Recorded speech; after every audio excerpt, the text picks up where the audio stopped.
This week on Expressions, we take an in-depth look at the life and work of nationally acclaimed local artist Armondo Dellasanta, a 2007 Heart of the Arts Lifetime Achievement Award honoree. People enjoy his paintings because they're of old Binghamton, and it brings back a lot of nostalgia and memories.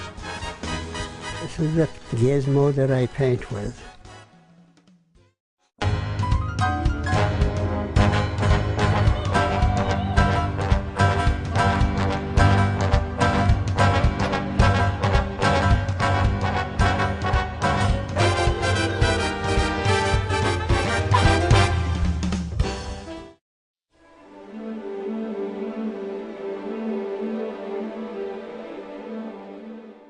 He is noted for his color. People enjoy his paintings because they're of old Binghamton, and it brings back a lot of nostalgia and memories. He is self-taught. I think they even respond greater than the fact just that it's old Binghamton. It's also of who they were in the past. The most popular one is Sledding Recreation Park. That's what you want in a good piece of art, is a great emotional response to it. And that's what Armondo's work does to people in Binghamton. Richard Behrens was our art historian, critic, raconteur, expert in this area for many, many years. When he saw Dellasanta's work, he referred to it as Binghamton's Van Gogh. At the age of 91, Armondo Dellasanta is still painting. I am not a perfectionist, and as long as it looks good to me, that's good enough as far as I'm concerned. People are always asking me to do a portrait because I paint, you know. They say, well, gee, you could do a portrait, can't you? Well, I can't. You know, I say, no, I can't. Although probably I could if I wanted to. He's also still winning awards.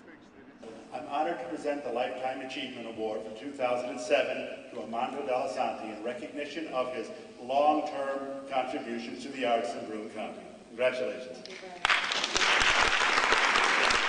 It's an honor. I'm honored, you know, but I'm just one that can't appear at things like that.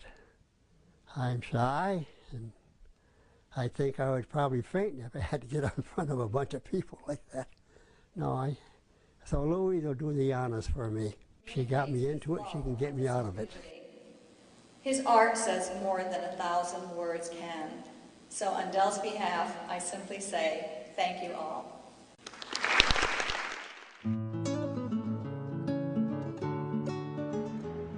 His paintings are scattered all over Binghamton in public and private places, helping to beautify, celebrate, and promote pride in the community. And if you're not in a bank or the library or some other place with his work on display, chances are you're passing by a place he painted.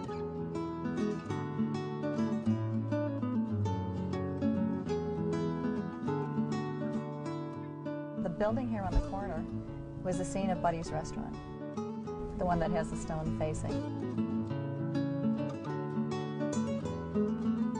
And everywhere you look, there's a Dellasanta painting. St. Mary's Assumption, which is one of his masterpieces. And the Phelps Mansion is behind us.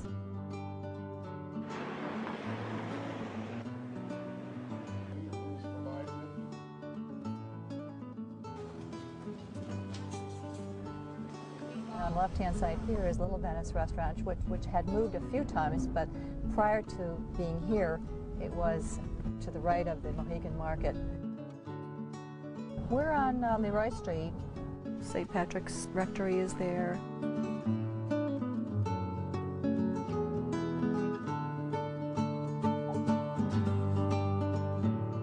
It always intrigued me as to the people who actually bought the work. They were not always art collectors who you thought would be certainly the prime candidates. One of them was a chef in Fulton Fish Market. He was Irish, and he was here on a visa for a couple of years. And his restaurant overlooked the Brooklyn Bridge. And when I showed him the work, and especially the Brooklyn Bridge, he immediately had to have that painting. And his view was, when he goes back to Ireland and opens his own restaurant, he's going to hang that painting on the wall because that was where he got his start, and he'll remember that every day of his life.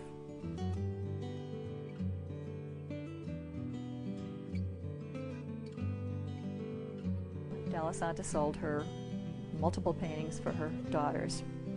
The next generation, her daughter bought several of his paintings, and then her daughter also became very interested in his work, and she has also purchased a painting by him. So it's 3 generations already of people who have purchased his work.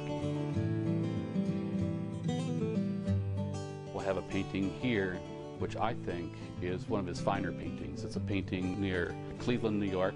It's a painting of poplars.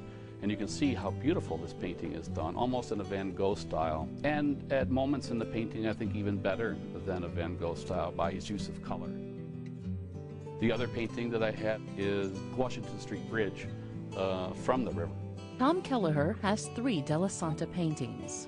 It's one of my favorites because the riverbank is where I grew up. The riverbank's very close to my heart, and it's just a beautiful winter painting. The third painting that I have, you'll see, is of the Staten Island Ferry and the Statue of Liberty. For those who can't afford to collect originals or prints, Tom, of Tom's Coffee, Cards, and Gifts, carries note cards. They sell very well. People buy the cards to send, they buy the cards to frame, they buy the cards to collect. The exciting thing about his work, which I realized right from the beginning, was how people reacted to it. In Dellasanta's ability to capture scenes of everyday life and ordinary people lies great power. He inspires reflection and, in turn, emotion.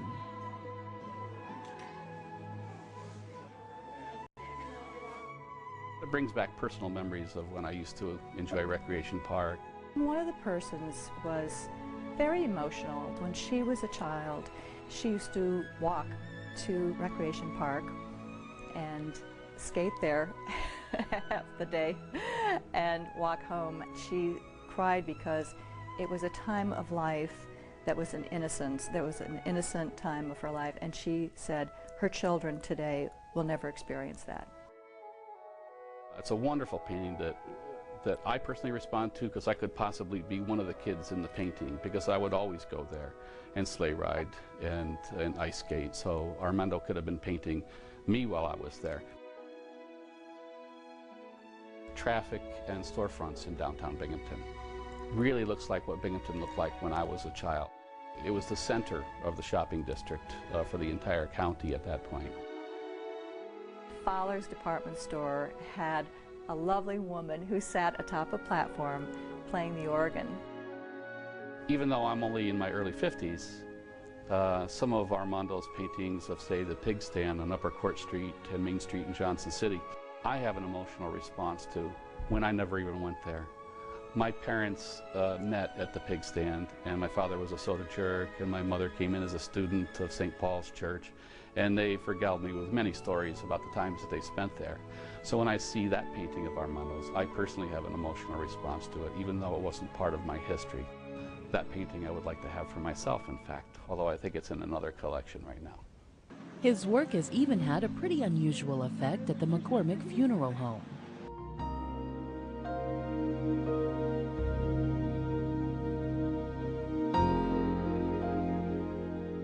People come to tell me that sometimes they go to see somebody that they normally wouldn't go to see, but they wanted to see the paintings. I think one of my first paintings was of the courthouse. And I think one of the first paintings I sold was of the courthouse to some lady in Pennsylvania.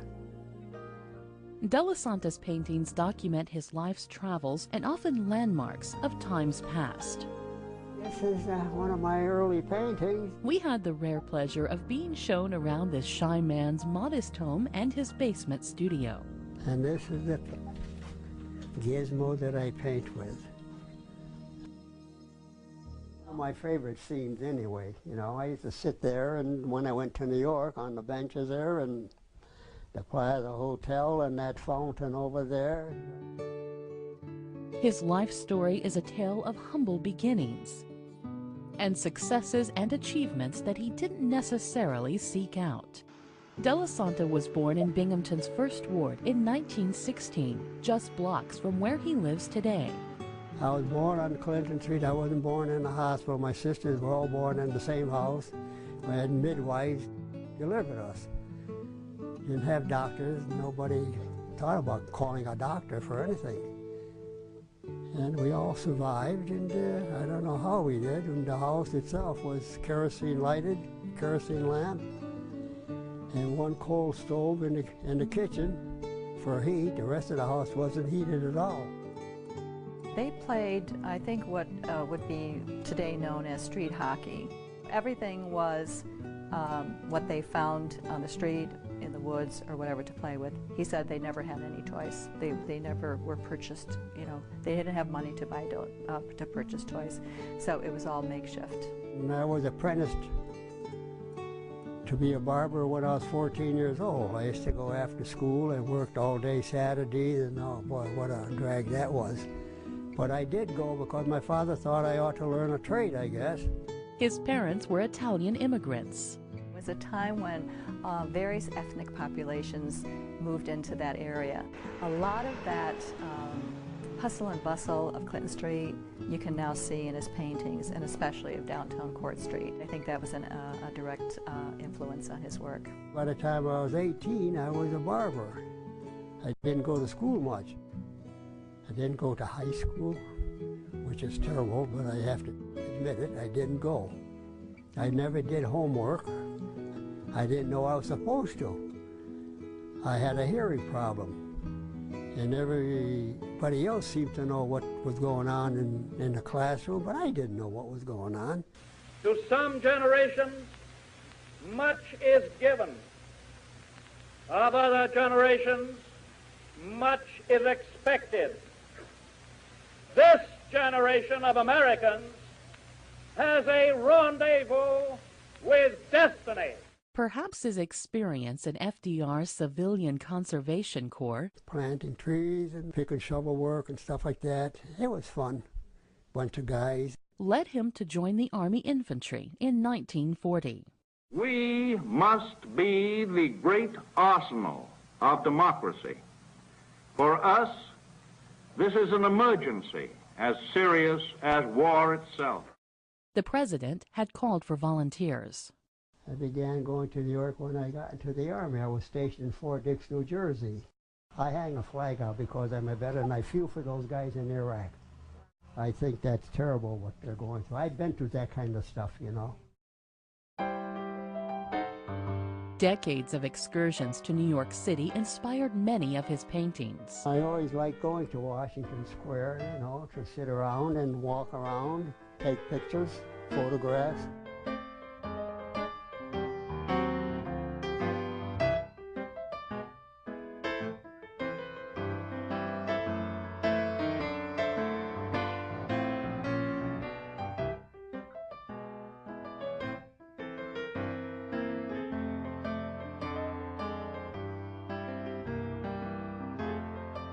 Dellasanta studied masterworks in the city's art museums. He loved the Ashcan School, and the Ashcan School were artists like John Sloan who painted the everyday life of ordinary people. He also loved French Impressionism and American Impressionism. He bought art books from which to glean artistic knowledge. He never had an instructor teach him a thing about art. Right after Pearl Harbor, we went back to Fort Dix from North Carolina. We had been on maneuvers in North Carolina, and we went to Fort Dix, and about a week later we were sent to Susquehanna, Pennsylvania, because Susquehanna was a big railroad center. Trains and tracks all over the place. Big roundhouse where they repaired engines. And it was really a railroad center, and they had two important bridges that they were afraid were going to be sabotaged.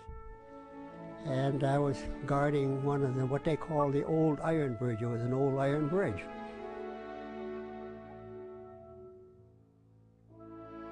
Susquehanna, Pennsylvania is a place that I did a lot of paintings of. For a small rural kind of a place, there's some great scenery there. And As soon as I saw the place, I went nuts about it.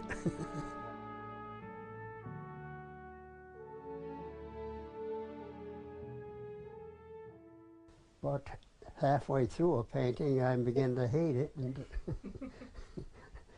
until finally, after I keep at it, and finally things begin to fall into place and shape up the way I like, and then I can't wait to get back to it and finish it. And then when I'm finished, I said, now what? Start another picture. Dellasanta also painted the French countryside after his tour of duty. Note the use of a brush in his early works.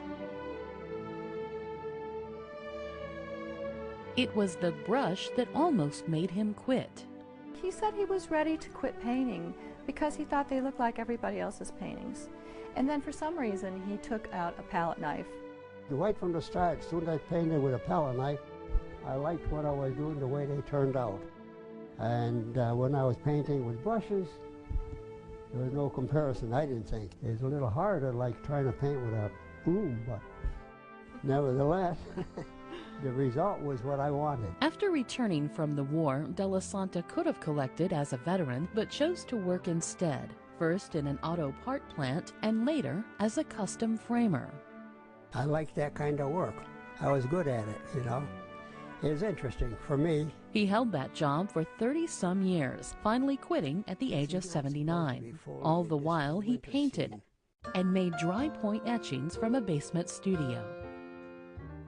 He had purchased a press from Sears, and it's really for people who do carpentry or shop kinds of things, but he used that for his prints. He would have to put the paper and the lucite board and the ink under it, press it, and then move it along and press it and move it along and press it. It's very labor intensive, and so you would say that each one is an original. Dellasanta works from photographs he took, then whimsically makes additions. All the traffic and the horse carriage and the cars and the people, I just make up as I go along. I don't draw them in or anything like that. I just draw them with the palette knife and the paint. I could whip up a pedestrian or a car without any problem. His huge body of work documents the 40s, 50s, and 60s. At the time, Binghamton was interesting. It was there were, you know, it was long before the shopping malls and things like that, which knocked out Binghamton. And it was interesting. A lot of nice stores and awnings and pedestrians. Downtown used to be crowded with pedestrians.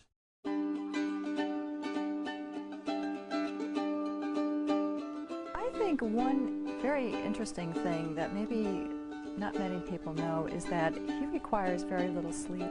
Because he had his studio in his home, it allowed him to go to bed, sleep maybe an hour or two, and then get up and go into his basement studio and work on his paintings. I just think he has always had a lot of energy and time. Energy and time. Some might say those things are also from a bygone era. And I always thought to myself, if I was a collector, this is the kind of painting I would buy. I didn't mind if I didn't sell them. I was glad when I had them and kept them.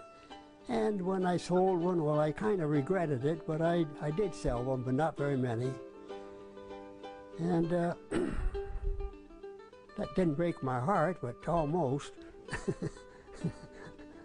When I lost one, I had to do 2 or 3 more in a hurry. There used to be an art show every summer at the courthouse. This would have been in the 50s, I believe.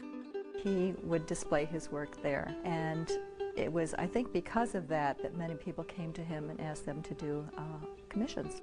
One of them was Binghamton Savings Bank. I think that's the largest painting I ever did, and I worked on it for about 2 or 3 months, I think, and I was ready to give up on it. I didn't like the way it was turning out, and I was ready to tell the man that hired me to do it I didn't really want to finish it, and just forget about it.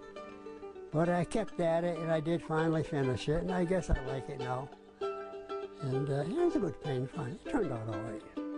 He did the painting of the Roberson Mansion. They have note cards of that, and they are using that in their advertisements. While he had made a name for himself as an artist, I got her painting supplies, too. You did? it wasn't until the late 90s when Dellasanta met Louise Burke that more widespread recognition would come. It was 1998, and I had seen a little one of his etchings in one of the local restaurants. And I just ended up calling him on the phone and saying, I'd like to buy one of your etchings. And he said, well, come on over. Do you want to talk about the drawing a little bit? Mm-hmm. He showed me not only the etching I was looking for, but 300 other etchings. And I think I ended up buying all 300 of them at the time. But it was so fascinating to see the breadth of the work that he did, because although I went over there for a Binghamton etching, I was astounded at what he had done of New York City.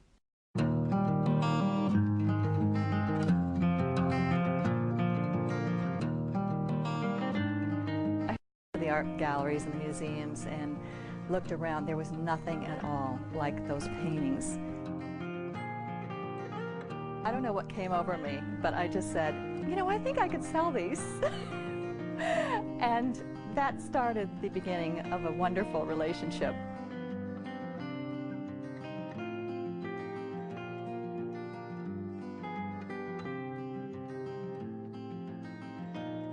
One of the first shows that I put his work into, I entered a smaller version of the Staraka Viaduct, which he had done, and he won first prize.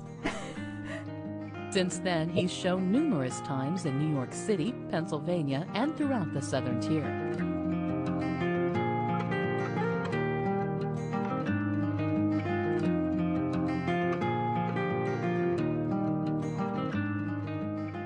I think that the most spectacular show, though, was at the Roberson Museum, and that was in 2003. It brought many of his paintings from corporate and private collections that people had not seen before. And this included also paintings that we borrowed back from the people who had bought his paintings in New York City, including some major hotels and restaurants. That show was extended into 2004 because it was so popular. His paintings have sold around the country, at times for thousands.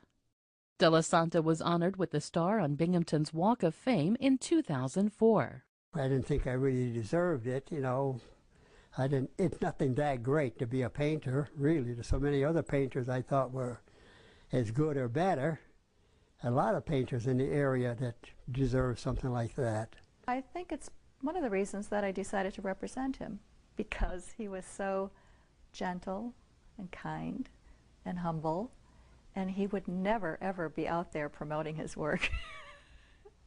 And there were these wonderful, wonderful paintings that he had in his attic, and I just thought they have to see the light of day. In the spirit of Dellasanta, Louise is also playing a preservationist role by disseminating his work and introducing it to new generations. It's been wonderful to see him get recognition for his work, to see his excitement, and to see the pride when he sees something in the newspaper or on television, and it just makes me feel terrific. Dellasanta has touched her life and countless others rather inadvertently. Just something I have to do, I want to do, you know. Not so much enjoyment maybe, but just something you get into and something you don't mind doing, you know. I like doing it, and I like to see the painting as it moves along. I like to see it get completed, and I like to think about what I might be doing next. I could do a car if you want. Now I'm having problem thinking of something to paint. Then I think to myself, well, why should you have paint anymore, you know, at my age? But I probably will tinker with this and a few other things. On his 91st birthday, It's for all all the wonderful art you've given us through the years. Oh boy. This nonagenarian, who's never let his success go to his head, also remains cautiously optimistic. Okay. Do you think you could blow out all these candles? I think so. Okay, give it a go.